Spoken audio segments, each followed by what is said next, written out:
walang hinto yan eh. Walang pok na dyan. They will not stop into vilifying the Vice President.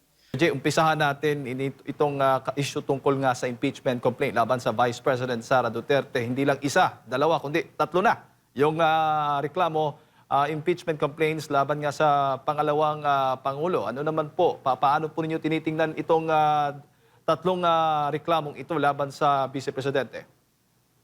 Well, in short, ang description lang yan eh, ang Kongreso nagiging factory ng impeachment.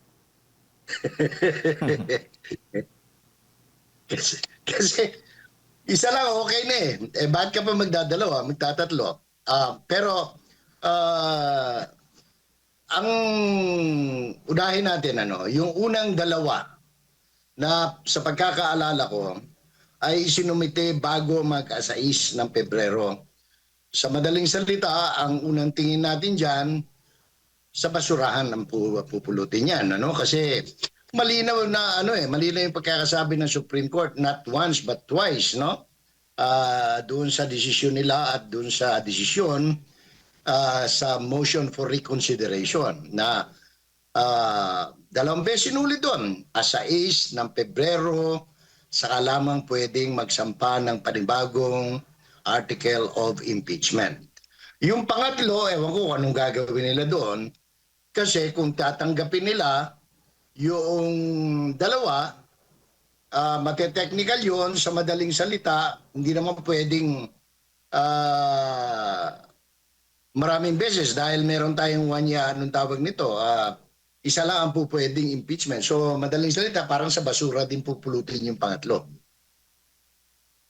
Oo. Baga, ang una is mula sa mga makakaliwa at itong pangalawa, civil society group at yung pangatlo naman, yung huli, yung mula daw sa religious organization. Pero dito ba sa tatlong complaints na ito, yung mga argumento po nila, paano po nyo tinitingnan yung pagkukumpara po ninyo dito nga sa tatlong complaints na ito na inihain nga nitong tatlong grupo na nagreklamo nga laban sa Vice President?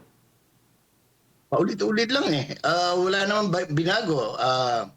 Yung pa rin, confidential intelligence fund, yung ginamit sa DepEd, na matagal nang binigyan, ilang beses na rin binigyan ng clearance ng Commission on Audit, So, hindi natin mapagwari. Ngayon yung pangatlo, I understand, mula sa isang teacher, na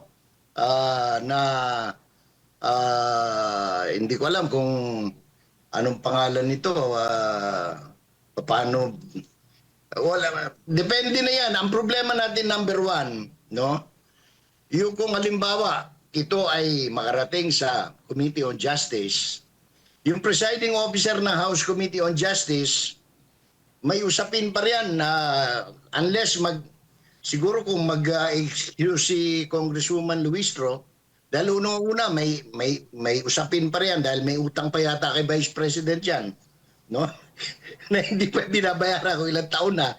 So, pangalawa, paano naman magpe-preside sa yung isang congresswoman na walang moral ascendancy. Tinago yung asawa na may kasong 2 rape. So, hindi ko maunawaan kung paano ito gagalaw, but even assuming na ito ay gumalaw, titingnan pa yan kung tama ba sa forma, tama ba sa sustansya, makakarating ba yan doon sa anong pangalan nito, doon sa plenaryo, meron bang botong makukuha. So wala pa kasing walang malinaw na aksyon na sinasagawa ang Secretary General, whether this was endorsed to the office of the Speaker, kung ito ay inendorso na sa Committee on Rules, kung ito ay nakalendaryo na, wala pa tayong naririnig mula sa House of Representatives, Jade. Opo.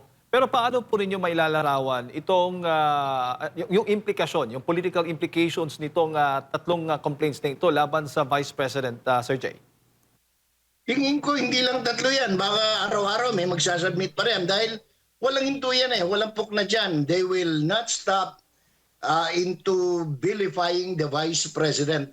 Ang tingin ko riyan na itong dami ng bilang, yung mga ganitong mga akusasyon, these are all intended to vilify the Vice President, hoping na bababa yung kanyang public acceptance at masisira yung kanyang image bago mag sa 2028 elections, Jade.